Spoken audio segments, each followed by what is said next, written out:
Explica para ele, por exemplo, qual é o pior cenário. Você vai falar, olha, cliente, se a gente perder 100%, você pode ser condenado a pagar 100 mil reais. Então, se a gente tem algum risco, podemos pensar numa proposta de acordo intermediário. Conversa com o cliente também sobre o melhor cenário. Qual que é o melhor cenário? Olha, se a gente ganhar, nós podemos ganhar 100 mil reais. Então, se você quiser ganhar antecipadamente, dá para a gente fazer um acordo aqui, aceitando receber 80, ou aceitando receber 70. Explica para o cliente uma coisa que muitos clientes, embora imaginam, eles não saibam, que é o tempo de demora para um processo terminar.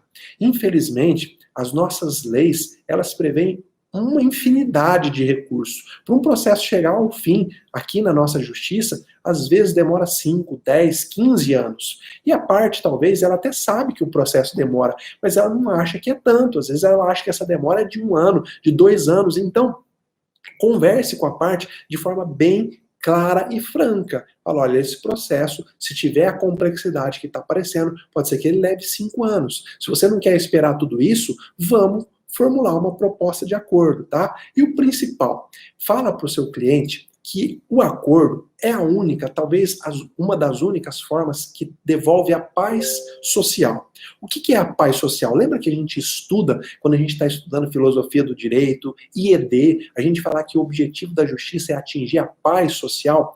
Vamos trazer o que é paz social para um caso concreto. Imagina que o seu cliente te procurou porque ele está numa briga com o vizinho. Tá? O vizinho faz muito barulho lá e ele não suporta mais esse barulho e ele quer entrar com uma ação, ele quer entrar com uma ação indenizatória também, porque esse barulho já atrapalhou ele nos estudos, no trabalho, enfim.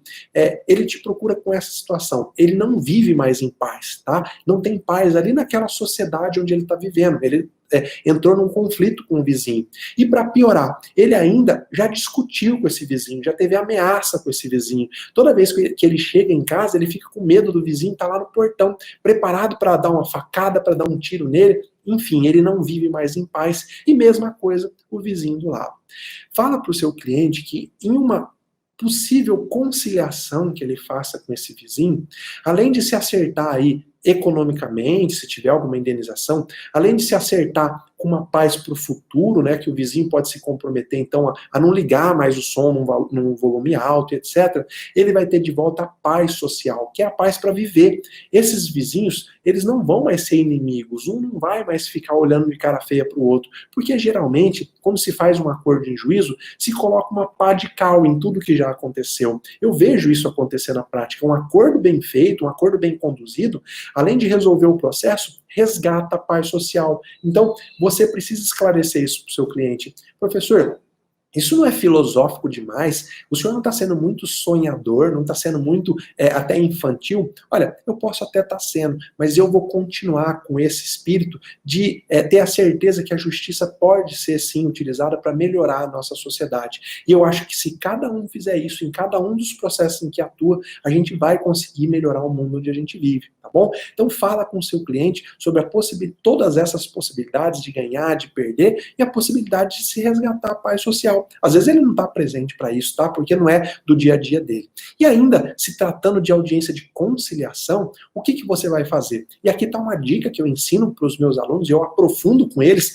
dentro dos treinamentos, que eu falo, sempre leva para a audiência de conciliação pelo menos 3 propostas de acordo, tá? Uma muito boa para o seu cliente, uma boa também, mas assim, menos que a primeira, e uma terceira, que ela não é tão boa, mas se for feito, o seu cliente fica satisfeito. Por que você vai levar essas 3 propostas de acordo? Por conta do gatilho mental da concessão. Tá? Existem gatilhos mentais, não sei se você já ouviu essa palavra, a nossa mente, o nosso cérebro, ele toma algumas atitudes como se estivesse no piloto automático, sem a gente perceber, sem a gente precisar raciocinar. E a concessão é uma atitude que a gente costuma ter, às vezes no automático. Você já parou para pensar que quando você está, por exemplo, numa fila de banco e alguém te dá o lugar, deixa passar na frente, ou no trânsito, né? Você está lá no engarrafamento e a pessoa da frente deixa você passar, automaticamente o nosso cérebro, ele se vê em dívida com aquela pessoa, e se você tiver a oportunidade de fazer uma concessão, fazer um favor para essa pessoa imediatamente, você vai fazer também, porque a gente tem arraigado no nosso coração, no nosso cérebro, a gratidão, e às vezes essa gratidão a gente retribui de forma automática. Então, trazendo para nossa realidade do processo, você vai fazer vai levar 3 propostas de acordo. E você vai apresentar a primeira, aquela mais vantajosa para o seu cliente, na hora que o juiz te perguntar, ou o conciliador, tem proposta de acordo? Você vai falar, olha, tem sim, como forma, né, de privilegiar a solução alternativa e acabar com o processo, nós trouxemos a seguinte proposta, e apresenta a primeira proposta, aquela que é muito boa para o seu cliente.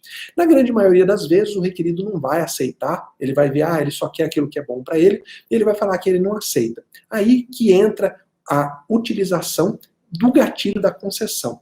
Você vai pedir a palavra de novo e vai falar, olha, excelência, então, como não houve a aceitação dessa primeira proposta, eu já tinha conversado previamente com o meu cliente, conversei aqui com ele, então nós vamos fazer uma concessão e vamos abaixar um pouco, a gente aceita também, se for assim, assim, assado, e aí você apresenta a segunda proposta.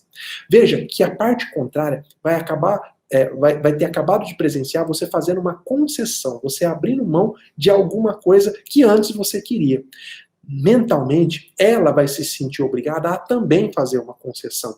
Se antes ela não estava nem pensando em fazer acordo, o cérebro dela vai praticamente obrigar ela a devolver de alguma forma alguma concessão. E pode ser que ela aceite essa segunda proposta. Mas, se ainda assim, na prática, não funcionar, você, por amor à resolução do conflito, vai falar, excelência, muito embora ele não tenha aceitado as 2 propostas que nós fizemos, eu vou apresentar então uma terceira e última, como forma de mostrar para o juiz que a gente quer sim resolver o caso. E você apresenta a sua terceira proposta de acordo. Aí eu posso te dizer, é praticamente impossível, com 2 concessões, a parte contrária não vir de encontro para realizar o acordo. É claro que em algumas situações a parte não tem condições de fazer um acordo, a parte às vezes até quer, mas não pode, mas na grande maioria das vezes, esse gatilho mental da concessão funciona, que é uma beleza, tá bom?